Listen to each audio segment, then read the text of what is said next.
Bonjour et bienvenue dans cette nouvelle vidéo. Je suis Cécile Mahé, auteure du blog Plantes Essentielles. Alors aujourd'hui, je vais répondre à une question qu'on me pose souvent et je n'ai jamais pris le temps de faire une vidéo à ce sujet. C'est comment est-ce qu'on calcule une dilution, un pourcentage. C'est vrai que quand c'est 50%, on sait que c'est la moitié. En fait, 50%, c'est 50% d'huile essentielle et 50% d'huile végétale ou d'un autre solvant. Mais qu'est-ce qui se passe quand on doit calculer une dilution, admettons, à 10%? 10%. On va tout d'abord choisir un contenant.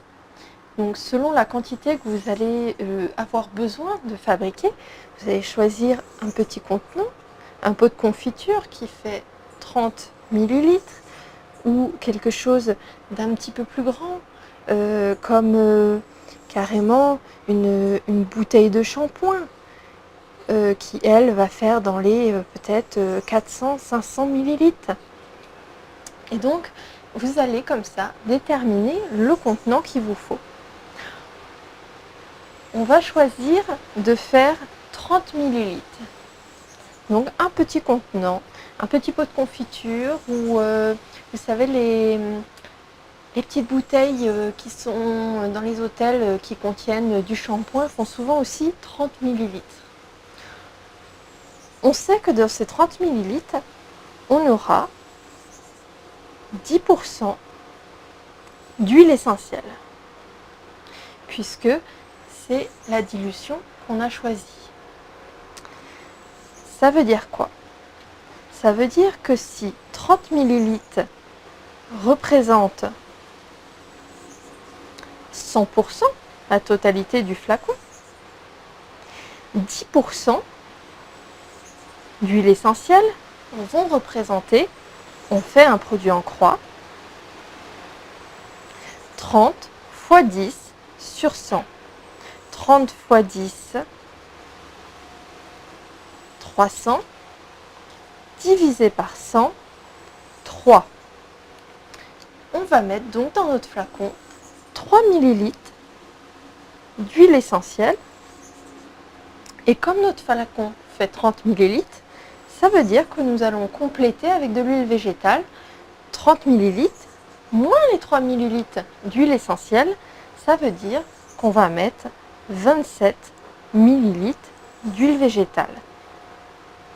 27 ml plus 3 ml, 30 ml. On a bien la totalité de notre flacon. Alors, vous allez me dire, oui, mais doser les huiles essentielles en millilitres, c'est pas toujours possible. Alors, vous pouvez le faire, par exemple, en demandant à votre pharmacie des pipettes, hein, ces petits objets comme ça, qui sont gradués, avec un petit bouton poussoir, ils sont gradués en millilitres pour l'homéopathie. Donc si vous avez des bonnes relations avec votre pharmacien, parfois il peut vous donner ce type d'instrument pour faire vos mesures. Si vous ne l'avez pas, il va falloir convertir ces millilitres en gouttes. Alors, comment on va faire? Je vais changer de page. 3 millilitres vont faire combien de gouttes? Alors, attention. Attention, parce que en vérité, ça va faire plus ou moins de gouttes selon le flacon que vous avez, selon le compte-gouttes. Il y a des compte-gouttes qui sont normalisés, d'autres ne le sont pas. Donc ce qu'on prend en général, pour éviter de faire des erreurs et pour être dans un ordre de grandeur sécurisant, on prend une goutte égale 0,05 millilitres. Ce qui veut dire que 10 gouttes, ça va être 0,5 millilitres. Donc pour avoir notre nombre de gouttes sur les 3 millilitres, on va encore faire un produit en croix hein, finalement. Donc pour avoir 3 millilitres, on va faire notre produit en croix. 10 gouttes fois 3 millilitres égale 30, divisé par 0,5 égale 60. 3 ml équivalent à 60 gouttes. 3 ml égale 60 gouttes. Si je reviens à mon schéma précédent,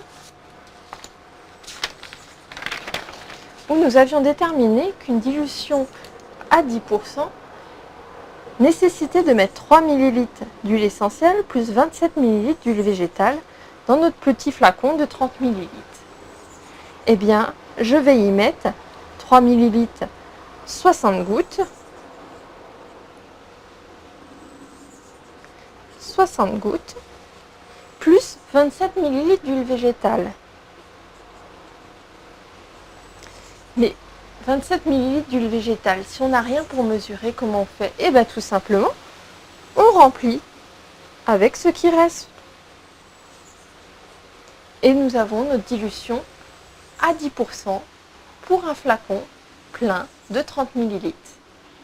Voilà, vous savez maintenant comment calculer une dilution en aromathérapie. Toute la difficulté à présent, ça va être de savoir quelle dilution il faut appliquer et dans quel cas. Alors, je vous renvoie à un article que j'avais écrit sur les dosages et qui pourra vous y aider.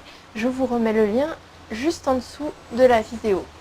Si cette vidéo vous a été utile, n'hésitez pas à me laisser un petit message et à cliquer sur le bouton like pour me dire que vous avez aimé. À bientôt!